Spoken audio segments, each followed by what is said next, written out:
ओम शांति। 2 मार्च 2026 के ईश्वरीय महावाक्य। पहले सुनते हैं मुरली के मुख्य पॉइंट्स। बाबा ने कहा, तुम बच्चों को भी बाप समान रहम दिल बन सर्विस में लग जाना चाहिए। दिल में रहे, जब तक हमने किसी को आप समान नहीं बनाया तब तक भोजन नहीं खाएंगे। पहले कुछ पुण्य तो करो। पाप आत्मा को पुण्य आत्मा बनाओ, फिर रोटी खाओ। रात दिन सर्विस करनी है। सर्विस करने का उल्लास रहना चाहिए। फिर बाबा ने कहा, योग में बैठ सीढ़ी के चित्र को याद करो तो बहुत मौज का अनुभव होगा। याद में नहीं रहेंगे तो अंत में फेल हो जाएंगे। पहले खुद याद में रहना है, फिर औरों को कहना है। सिर्फ दूसरों को सुनाने वाला पंडित नहीं बनना। लास्ट में बाबा ने कहा, जो सामने बैठकर योग निष्ठा कराते हैं उनकी अवस्था बहुत अच्छी होनी चाहिए ताकि औरों को भी कशिश हो। अगर योग में कोई की बुद्धि और तरफ चली जाती है, देह अभिमान आ जाता है, तो गोया वह सर्विस नहीं डिस सर्विस करने बैठे हैं। अब सुनते हैं महावाक्यों को विस्तार से। मुरली का सार। मीठे बच्चे, याद में रहकर दूसरों को याद का अभ्यास कराओ। योग कराने वाले का बुद्धि योग इधर उधर नहीं भटकना चाहिए। प्रश्न, किन बच्चों के ऊपर बहुत बड़ी रिस्पॉन्सिबिलिटी है? उन्हें कौन सा ध्यान जरूर देना चाहिए? उत्तर, जो बच्चे निमित्त टीचर बनकर दूसरों को योग कराते हैं उन पर बहुत बड़ी रिस्पॉन्सिबिलिटी है। अगर योग कराते समय बुद्धि बाहर भटकती है तो सर्विस के बजाय डिस सर्विस करते हैं। इसलिए यह ध्यान रखना है कि मेरे द्वारा पुण्य का काम होता रहे। गीत। ओम नमो शिवाय। ओम शांति। बाप सभी बच्चों को पहले पहले तो यहाँ बैठ करके लक्ष्य में टिकने के लिए दृष्टि देते हैं कि जैसे मैं शिव बाबा की याद में बैठा हूँ, तुम भी शिव बाबा की याद में बैठो। प्रश्न उठता है कि जो सामने बैठे हैं निष्ठा कराने के लिए, वह सारा समय शिव बाबा की याद में रहते हैं? जो औरों को भी कशिश हो? याद में रहने से बहुत शांति में रहेंगे। अशरीरी हो, शिव बाबा की याद में रहेंगे तो औरों को भी शांति में ले जाएंगे, क्योंकि टीचर होकर बैठते हो ना। अगर टीचर ही ठीक रीति याद में नहीं होंगे तो दूसरे रह नहीं सकेंगे। पहले तो यह ख्याल करना है कि मैं जो उस माशूक बाबा का आशिक हूँ, उसकी याद में बैठा हूँ। हर एक ऐसे अपने से पूछे। अगर बुद्धि और तरफ चली जाती है, देह अभिमान में आ जाते हैं, तो गोया वह सर्विस नहीं डिस सर्विस करने बैठे हैं। यह बात समझ की है ना? कुछ सर्विस तो की ही नहीं, ऐसे ही बैठे हैं तो नुकसान ही करेंगे। टीचर का ही बुद्धि योग भटकता होगा तो वह मदद क्या करेंगे? जो टीचर हो बैठते हैं, वह अपने से पूछे कि मैं पुण्य का काम कर रहा हूँ, कर रही हूँ। अगर पाप का काम करेंगे तो दुर्गति को पाएंगे, पद भ्रष्ट हो जाएगा। अगर ऐसे को गद्दी पर बिठाते हो तो तुम भी रिस्पॉन्सिबल हो। शिव बाबा तो सबको जानते हैं, यह बाबा भी सबकी अवस्था को जानते हैं। शिव बाबा कहेंगे, यह टीचर बन बैठे हैं और इनका बुद्धि योग तो भटकता रहता है, यह क्या औरों को मदद करेंगे? तुम ब्राह्मण बच्चे निमित्त बने हो, शिव बाबा का बनकर उनसे वर्षा लेने। बाबा कहते हैं, हे आत्माएं, मामेकम याद करो। टीचर बन बैठते हो तो और ही अच्छी तरह से उस अवस्था में बैठो। यूं तो हर एक को बाप को याद करना है। स्टूडेंट अपनी अवस्था को समझ सकते हैं, जानते हैं कि हम पास होंगे व नहीं। टीचर भी जानते हैं, अगर प्राइवेट टीचर रखते हैं वह भी जानते हैं। उस पढ़ाई में तो कोई खास टीचर रखना चाहे तो रख सकते हैं। यहाँ अगर कोई कहते हमको निष्ठा योग में बिठाओ, तो बाप की याद में बैठना है। बाप का फरमान ही है, मामेकम याद करो। तुम आशिक हो, चलते फिरते अपने माशूक को याद करो। सन्यासी ब्रह्म को याद करते हैं, समझते हैं कि हम जाकर ब्रह्म में लीन होंगे। जो अधिक याद करते होंगे उनकी अवस्था अच्छी होगी। हर एक में कोई न कोई खूबी तो रहती है ना। कहते हैं कि याद की यात्रा में रहो। खुद को भी याद में रहना है। बाबा के पास कोई तो सच्चे भी हैं, कोई झूठे भी हैं। खुद निरंतर याद में रहे बड़ा मुश्किल है। कोई तो बाप से बिल्कुल सच्चे रहते हैं। यह बाबा भी अपना अनुभव तुम बच्चों को बताते हैं कि थोड़ा समय याद में रहता हूँ, फिर भूल जाता हूँ, क्योंकि इसके ऊपर तो बहुत बोझ है। कितने ढेर बच्चे हैं। तुम बच्चों को यह भी पता नहीं पड़ता कि यह मुरली शिव बाबा ने चलाई व ब्रह्मा चलाते हैं, क्योंकि दोनों इकट्ठे हैं ना। यह कहते हैं कि मैं भी शिव बाबा को याद करता हूँ। यह बाबा भी बच्चों को निष्ठा कराते हैं। यह बैठते हैं तो देखते हो सन्नाटा छा जाता है। बहुतों को खींचते हैं। बाप है ना। कहते हैं बच्चे याद की यात्रा में रहो। खुद को भी रहना है, सिर्फ पंडित नहीं बनना है। याद में नहीं रहेंगे तो अंत में फेल हो पड़ेंगे। बाबा मम्मा का तो ऊंच पद है, बाकी तो अभी माला बनी नहीं है। एक भी दाना बना हुआ कंप्लीट नहीं है। आगे माला बनाते थे बच्चों को लिफ्ट देने लिए, परंतु देखा गया कि माया ने बहुतों को खत्म कर दिया। सारा मदार सर्विस पर है। तो जो सामने निष्ठा कराने बैठते हैं उनको समझना है कि मैं सच्चा टीचर होकर बैठूं। नहीं तो बोलना चाहिए कि हमारी बुद्धि यहाँ वहाँ चली जाती है, मैं यहाँ बैठने के लायक नहीं हूँ। स्वयं बताना चाहिए। ऐसे नहीं कि आपे ही कोई भी आकर बैठे। कोई है जो मुख से मुरली नहीं चलाते परंतु याद में रहते हैं। लेकिन यहाँ तो दोनों में तीखा जाना चाहिए। साजन बहुत लवली है, उनको तो बहुत याद करना चाहिए। मेहनत है इसमें। बाकी प्रजा बनना तो सहज है। दास दासियां बनना बड़ी बात नहीं है। ज्ञान नहीं उठा सकते हैं। जैसे देखो, यज्ञ की भंडारी है, सबको बहुत खुश करती है, किसको दुख नहीं देती, सब महिमा करते हैं। तो वह शिव बाबा की भंडारी तो नंबर 1 है। बहुतों की दिल को खुश करती है।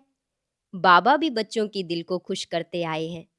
बाप कहते हैं कि मुझे याद करो और यह चक्र बुद्धि में रखो। अब हर एक को अपना कल्याण करना है। हड्डी सर्विस करनी चाहिए। तुमको बहुत रहम दिल बनना चाहिए। मनुष्य मुक्ति जीवन मुक्ति के लिए बहुत धक्के खाते हैं। किसको भी सद्गति का मालूम ही नहीं। समझते हैं कि जहाँ से आया वहाँ वापिस जाना है। नाटक भी समझते हैं, परंतु उस पर चलते नहीं हैं। देखो क्लास में कहाँ कहाँ मुसलमान भी आते हैं। कहते हैं कि हम असुल देवी देवता धर्म के हैं, फिर जाकर हम मुसलमान धर्म में कन्वर्ट हो गए हैं। हमने 84 जन्म भोगे हैं। सिंध में भी 5-6 मुसलमान आते थे, अभी भी आते हैं। अब आगे चल सकते हैं व नहीं वह तो देख लेंगे, क्योंकि माया भी तो परीक्षा लेती है। कोई तो पक्के ठहर जाते हैं, कोई ठहर नहीं सकते। जो असुल ब्राह्मण धर्म के होंगे, जिन्होंने 84 जन्म लिए होंगे, वे तो कभी हिलेंगे नहीं। बाकी कोई न कोई कारणे अकारणे चले जाएंगे। देह अभिमान भी बहुत आ जाता है। तुम बच्चों को तो बहुतों का कल्याण करना है, नहीं तो क्या पद पाएंगे। घर बार छोड़ा है अपने कल्याण के लिए। कोई बाप के ऊपर मेहरबानी नहीं करते हैं। बाप के बने हो तो फिर सर्विस भी ऐसी करनी चाहिए। तुमको तो राजाई का मेडल मिलता है। 21 जन्म सदा सुख की राजाई मिलती है। माया पर सिर्फ जीत पानी है और औरों को भी सिखाना है। कई फेल भी हो जाते हैं। समझते हैं कि बादशाही लेनी तो मुश्किल है। बाप कहते हैं कि ऐसा समझना कमजोरी है। बाप और वर्षे को याद करना तो बहुत सहज है। बच्चों में हिम्मत नहीं आती है राजाई लेने की, तो कायर हो बैठ जाते हैं। न खुद लेते न औरों को लेने देते, तो परिणाम क्या होगा। बाप समझाते हैं कि रात दिन सर्विस करो। कांग्रेसियों ने भी मेहनत की, कितनी जफाकसी खींचातान की, तब तो फॉरेनर से राज्य लिया। तुमको रावण से राज्य लेना है, वह तो सबका दुश्मन है। दुनिया को पता नहीं कि हम रावण की मत पर चलते हैं, तब दुखी हैं। किसको भी सच्चा स्थायी दिल का सुख थोड़े ही है। शिव बाबा कहते हैं, मैं तुम बच्चों को सदा सुखी बनाने आया हूं। अब श्रीमत पर चल, श्रेष्ठ बनना है। जो भी भारतवासी हैं वे अपने धर्म को भूल गए हैं, यथा राजा रानी तथा प्रजा।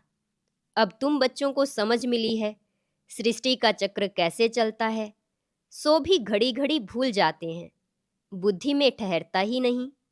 भल ब्राह्मण तो बहुत बनते हैं, परंतु कहीं कच्चे होने के कारण विकार में भी जाते रहते हैं। कहते हैं कि हम बीके हैं, परंतु है नहीं। बाकी जो पूरी रीति डायरेक्शन पर चलते हैं, आप समान बनाते रहते हैं, वे भी उच्च पद पा सकते हैं। विघन तो पड़ेंगे, अमृत पीते पीते फिर जाकर विघन डालते हैं। यह भी गायन है, उनका पद क्या होगा। कई बच्चियां तो विकार के कारण मार भी खाती हैं। कहती हैं कि बाबा यह दुख थोड़ा सहन कर लेंगे, हमारा माशूक तो बाबा है ना। मार खाते भी हम शिव बाबा को याद करती हूँ, वह खुशी में बहुत रहती हैं। इस कापारी खुशी में रहना चाहिए। बाप से हम वर्षा ले रहे हैं, औरों को भी हम आप समान बनाते रहते हैं। बाबा की बुद्धि में तो यह सीढ़ी का चित्र बहुत रहता है, इसको बड़ा महत्व देते हैं। बच्चे जो विचार सागर मंथन कर ऐसे ऐसे चित्र बनाते हैं, तो बाबा भी उनकी शुक्रिया करते हैं, या तो ऐसे कहेंगे कि बाबा ने उस बच्चे को टच किया है। सीढ़ी बड़ी अच्छी बनाई है। 84 जन्मों को जानने से सारे सृष्टि के आदि मध्य अंत को जान गए हो। यह फर्स्ट क्लास चित्र है। त्रिमूर्ति गोले के चित्र से भी इसमें नॉलेज अच्छी है। अभी हम चढ़ रहे हैं, कितना सहज है। बाप आकर लिफ्ट देते हैं, शांति से बाप से वर्षा ले रहे हैं। सीढ़ी का ज्ञान बहुत अच्छा है। समझाना है कि तुम हिंदू थोड़े ही हो, तुम तो देवी देवता धर्म के हो।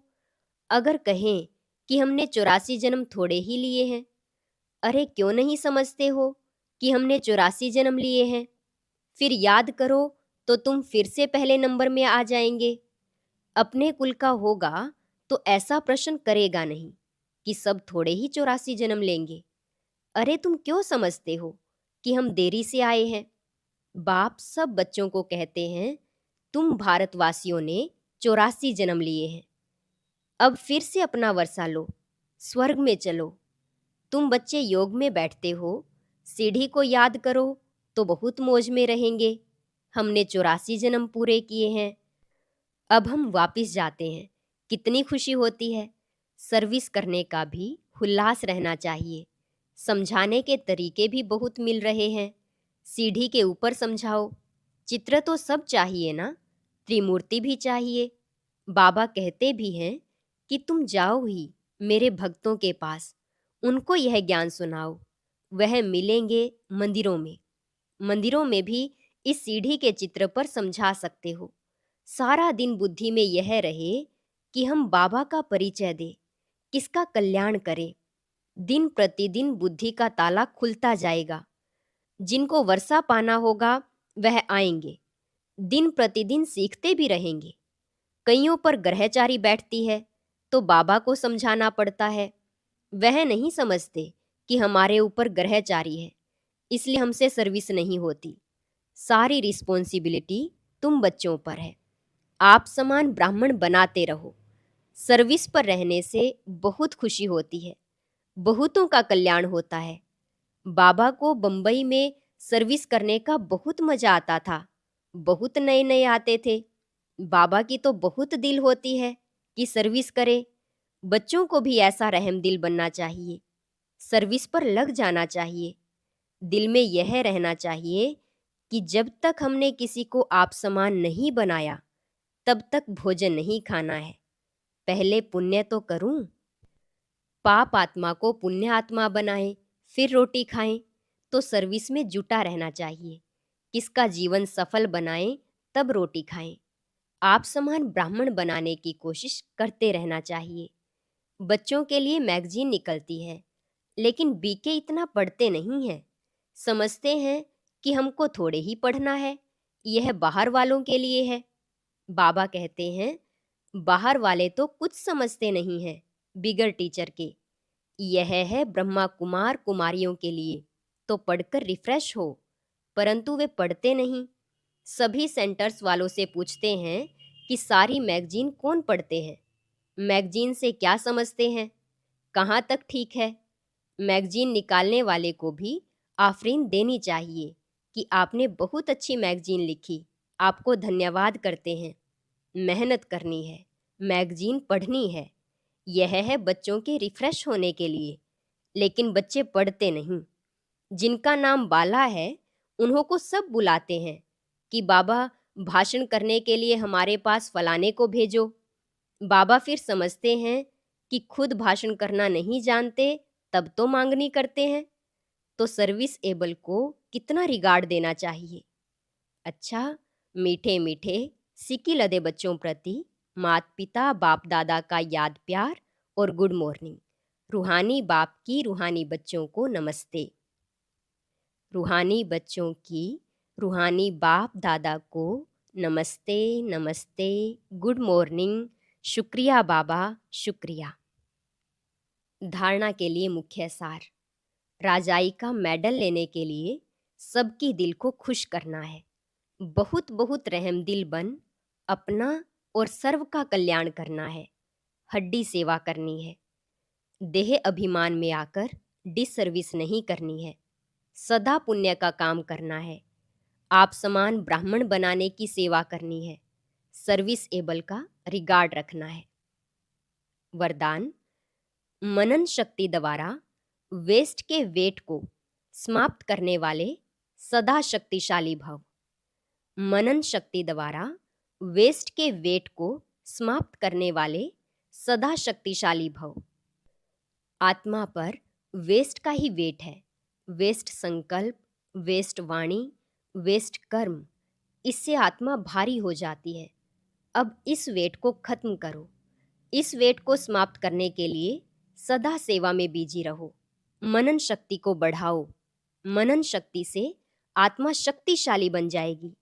जैसे भोजन हजम करने से खून बनता है, फिर वह शक्ति का काम करता है, ऐसे मनन करने से आत्मा की शक्ति बढ़ती है। स्लोगन। जो अपने स्वभाव को सरल बना लेते हैं उनका समय व्यर्थ नहीं जाता। जो अपने स्वभाव को सरल बना लेते हैं उनका समय व्यर्थ नहीं जाता। ये अव्यक्त इशारे निश्चय के फाउंडेशन को मजबूत कर सदा निर्भय और निश्चिंत रहो। जो निश्चय बुद्धि होगा वह निश्चिंत होगा। उसे किसी भी प्रकार का चिंतन व चिंता नहीं होगी। क्या हुआ, क्यों हुआ, ऐसे नहीं होता। यह व्यर्थ चिंतन है। निश्चय बुद्धि निश्चिंत, वह कभी व्यर्थ चिंतन नहीं करेगा। सदा स्वचिंतन में रहने वाला स्वस्थिति से परिस्थिति पर विजय प्राप्त कर लेता है। और अभी सुनते हैं आज का अव्यक्त ज्ञान मोती।